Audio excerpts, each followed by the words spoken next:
Hello दोस्तों, नमस्कार। मैं चंदन राय आप सभी लोगों का अपने YouTube channel New Haven Classes में स्वागत करता हूं, इस्तेमाल करता हूं और एक बार फिर हाजिर हूं आप सबके बीच एक महत्वपूर्ण क्लास लेके हिंदी की। और महत्वपूर्ण क्लास इसलिए कि हिंदी की क्लास लगातार आपको मिल भी रही है। अभी बात करी जा रही है किसकी? अभी केवल मैं इतिहास की बात कर रहा हूँ, हिंदी भाषा का उद्भव एवं विकास और इसका इतिहास। देखिए, लॉकडाउन है, हम सब घर में बैठे हुए हैं, लेकिन पढ़ाई बिल्कुल बाधित ना करिए और अपनी पढ़ाई को कंटिन्यूटी बनाए रखिए, क्योंकि एग्जाम्स आपके टाइम से होंगे। एग्जाम होने में कोई वो नहीं, एग्जाम नहीं होगा आज ना सिर्फ 2 महीने बाद से, लेकिन एग्जाम आपके प्रॉपर वे में होंगे जरूर। आइए आज का वीडियो जो शुरू करते हैं, तो आप देख सकते हैं लिखा ही है कि थंबनेल में भी आपने देख लिया होगा कि हिंदी भाषा का उद्भव एवं विकास के बारे में चर्चा होगी। यहाँ हमको देखना क्या है कि ये जो प्रश्न है जो हमने लिखे हुए इंपॉर्टेंट प्रश्न है, बोर्ड एग्जाम में आए हुए प्रश्न है, आपके सुपर टेट, आपके टेट, सी टेट, जितने भी एग्जाम्स होते हैं उसमें के लिए महत्वपूर्ण क्वेश्चन है और इससे आपको बहुत लाभ होने वाला है। तो वीडियो को पूरा देखिएगा और जो आप अपनी नोट्स बना रहे हैं, क्योंकि ये तीसरी क्लास है आई थिंक, हाँ तीसरी या चौथी क्लास है आई थिंक, और आप जो नोट्स बना रहे हैं ना, उस नोट्स में इसको जरूर नोट डाउन करिए, इससे आपको बहुत लाभ होने वाला है। शुरू करते हैं। बिहारी के प्रसिद्ध हैं। देखिए, हम में से कई लोग होते हैं, मैं हूं, आप हैं, आप सारे सब्जेक्ट पढ़ते होंगे, लेकिन कुछ ऐसे सब्जेक्ट होंगे आपके जो आपके बहुत स्ट्रांग होंगे, यानी कि लोग आपको उसके नाम से जानते होंगे, यार इसका इस सब्जेक्ट बड़ा अच्छा है इस लड़के का। तो ऐसे ही जो लेखक हुआ करते, जो कवि हुआ करते, इनके भी कोई पॉइंट बहुत स्ट्रांग रहते हैं और किसी चीज पे बहुत ही बेहतरीन लिखते हैं, जिसके लोग प्रसिद्ध हो जाते हैं। भाई कोई हीरो है, कोई अभिनेता है जो कोई मूवी बनाता है, तो किसी एक मूवी से वो हिट हो जाता है। तो यहाँ पर बात करेंगे बिहारी के प्रसिद्ध हैं कि बिहारी की कौन सी चीज प्रसिद्ध है। तो बिहारी जी जो कवि हैं उनके दोहे बहुत प्रसिद्ध हैं, ठीक है। उनके जो दोहे हैं बहुत ही फेमस, बहुत ही प्रसिद्ध हैं। तो बिहारी के दोहे क्या, तो आपको देखिए ऑप्शनल भी प्रश्न आ सकता है कि आपको 4 ऑप्शन भी आ सकते हैं, तो वहां भी आप टिक कर सकते हो। सूरदास ने किस भाषा में सूर सागर की रचना की? ठीक, तो इसमें आपके 2 प्रश्न बन सकते हैं। पहला प्रश्न तो बन सकता है ये जो आपके सामने है कि सूरदास ने किस भाषा में सूर सागर की रचना की। दूसरा प्रश्न आपका ऐसे बन सकता है कि सूर सागर किसने लिखा है? सूर सागर किसने लिखा है? तो आपका आंसर हो जाएगा सूरदास। तो देखिए बहुत सारी भाषाएं, अवधी, ब्रज, ठीक है। तो अब ये विकल्प आपका रहेगा, ऑप्शन आपका रहेगा। तो आपको क्या टिक करना है? आपको टिक करना है ब्रज भाषा। तो ब्रज भाषा में क्या की थी? रचना की थी सूरदास ने। किसकी रचना की थी? सूर सागर की। अगला पॉइंट आप देख सकते हैं कि यामा किसकी रचना है। यामा एक रचना है, आपको बताना ये कि जो यामा रचना है वो रचना किसकी है, जल्दी बताइएगा।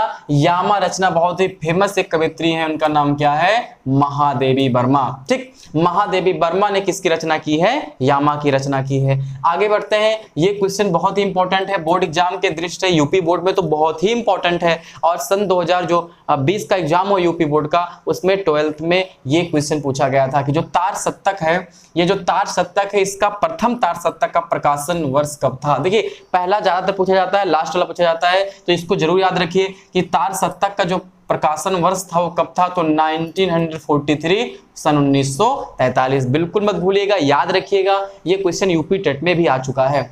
अगले प्रश्न की तरफ बढ़ते हैं। तो हिंदी का प्रथम पत्र कौन सा है?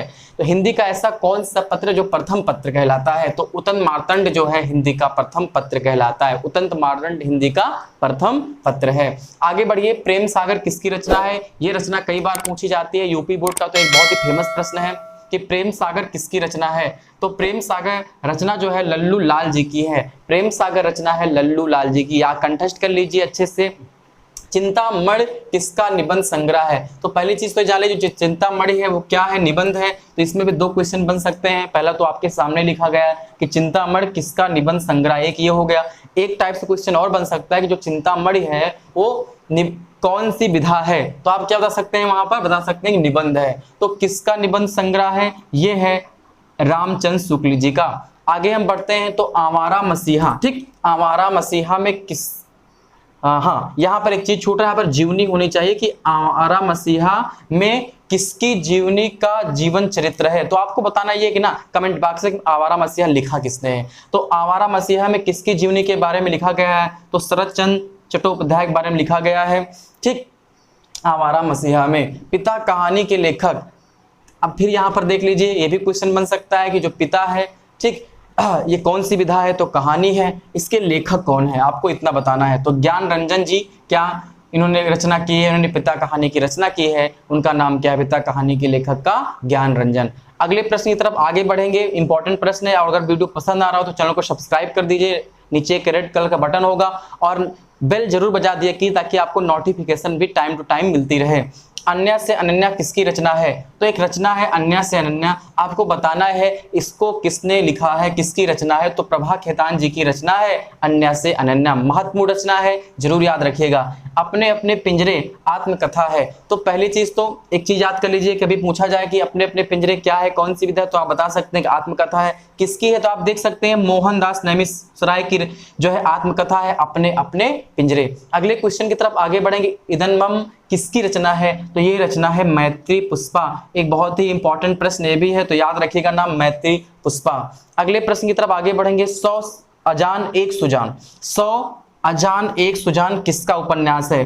तो देखिए यहाँ से कई सारे प्रश्न बन रहे हैं। ये जो मैंने इसमें घेरा किया हुआ है आप देख सकते हो कि कहने के लिए तो एक प्रश्न है, लेकिन यहाँ पर प्रश्न और बन रहा है कि 100 अजान एक सुजान, ठीक है, बन सकता है कि कौन सी विधा है, आप बता सकते हो उपन्यास है। तो 100 अजान एक सुजान किसका उपन्यास है? अगर ये पूछा जाए तो किसका है? बालकृष्ण भट्ट जी का है 100 अजान एक सुजान। तो एक महत्वपूर्ण रचना थी, इसको आप जो है अच्छे से तैयार कर लीजिए, क्योंकि ये क्वेश्चन भी कई बार एग्जाम में पूछे जा चुके हैं। तो एक बार इसको नोट कर लीजिए, और अगर चैनल पसंद आ रहा है तो जरूर सब्सक्राइब करिएगा और दोस्तों तक भी शेयर करिएगा। और लॉकडाउन में ये मान चलिए आपका तीसरा वीडियो होगा, तो आपके जो है 30 से 35 प्रश्न जो है आपके हिंदी साहित्य तैयार हो गए होंगे अगर आपने मेहनत करी होगी। और ऐसे ही मेहनत करते रहेंगे तो एक टारगेट है 500 क्वेश्चन का, वो हम लोग जरूर पूरा करेंगे अगर आप लोगों का साथ यूं ही बना रहा। और बहुत बहुत धन्यवाद, आप लोग वीडियो को इतना प्यार दे रहे हैं, ऐसे ही अपने प्यार को बनाए रखिएगा। बहुत बहुत धन्यवाद। Thank you, I love you.